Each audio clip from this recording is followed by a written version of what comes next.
The Los Angeles City Council has voted to repeal their own ban on medicinal marijuana, which means good news for those who are using medicinal marijuana for, pain relief. And as I said, it was their own ban on medicinal marijuana that they passed back in July. And of course, their reasoning for that was, these pot clinics and these dispensaries, look at what they're doing to the community. Right. They're attracting crime and violence, when there have been studies indicating that that is not the case at all. Okay, so to be clear, they banned dispensaries, not medical marijuana, or yes. both? Okay. Yeah. So that's a great question. They did not ban medicinal marijuana. They banned medicinal marijuana dispensaries.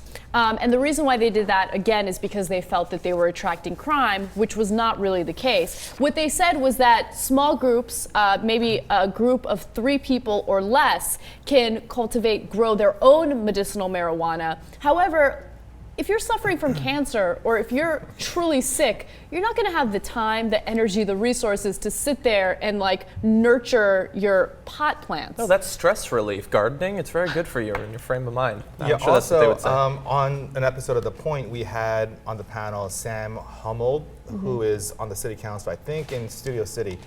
And he actually runs one of these dispensaries. And he made a very good point. He said, making medical grade marijuana is not some easy task. And he made a comparison to people who brew their own beers. Now, if you brew your own beer, maybe it tastes okay, but it's not going to taste like the professionally. It's not going to taste as delicious as Bud Light. Sorry. All right, maybe not Bud Light, but I don't know, something good like Allagash White, which is, I think, J.R. Jackson's favorite beer, or one of his favorite beers. Never heard of it. It's terrific.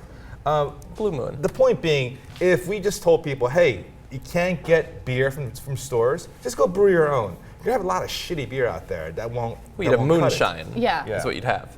So you gotta have these dispensaries that know how to make medical grade marijuana.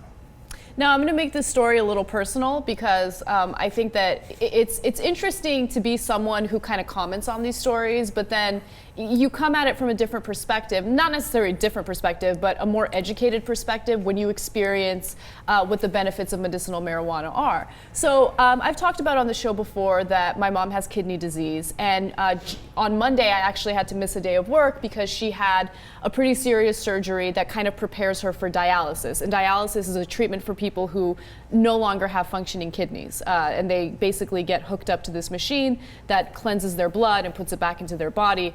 Anyway, so the procedure to prepare someone for dialysis is pretty invasive, and it's also painful. So doctors will give the patient painkillers. In this case, the doctor prescribed my mom Norco. Now, Norco is a type of painkiller that conflicts with other medication that she has to take for her kidney disease. But the reason why they gave her Norco as opposed to some other painkiller is because other painkillers destroy kidneys even more. So in this case, my mom is in pain.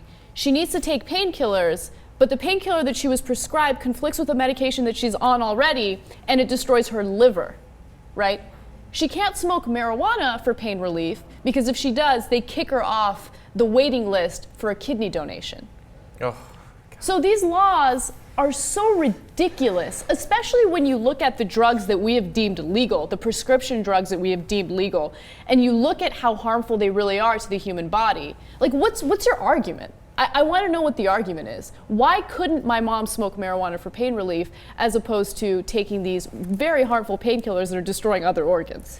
I think there are arguments. They're stupid, I think, and easily countered. But I think that this is probably tied with gay marriage, where if it was legalized 20 years later, I cannot imagine somebody looking back and thinking, God, why did we do that? We shouldn't have done that. It's so stupid to be opposed to this, and particularly to be opposed to the medical marijuana, but allow unlimited alcohol consumption. I could go out and buy gallons of whiskey and drink myself drunk. Well, yeah, that's basically what you do. All day long, every day. I can do that completely legally, but I can't smoke weed. It's stupid. Everybody knows it's stupid. Some people, Republicans, pretend it's not stupid because ties to alcohol manufacturers or whatever, or just being traditional. But in any event, it is stupid. It needs to change, and at some point, it will change. And you kind of get to a point where you feel hopeless because you know that at the end of the day, the reason why marijuana continues to be illegal is because so many people are making a tremendous amount of money by keeping it illegal, right? The private contractors, the DEA, there's so many drug cartels. So many people are making so much money off keeping it illegal, and because of that profit motive, we continue to deny people access to safe medicinal marijuana, and it's unacceptable. And I had a conversation with my mom about it. I was like, if you wouldn't get kicked off the donation list, my mom is against drugs completely. Like, I will kill you if I find out you smoke a cigarette, that kind of thing. And she was like, yeah, if I knew that I could be relieved of this pain and not have my liver destroyed, of course, I would consider it.